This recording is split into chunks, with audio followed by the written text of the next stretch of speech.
for a person like me na may zero driving experience. So, ito lang yung mga takeaways ko. Yung mga natutunan ko. So, ito-try ko lang siyang i-apply nang ako lang muna mag-isa. So, safe naman kasi nasa parking tayo. First time driver ako dito sa Canada and nakakatatlong driving lesson pa lang ako. Pero marami naman ako natutunan so far on the 3 sessions. So, adjust lang natin.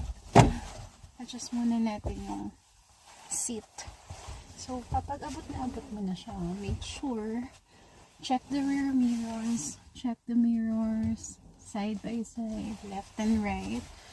Dapat hindi kita yung doorknob. Dapat kita mo talaga yung line. Medyo nahihirapan lang ako dito.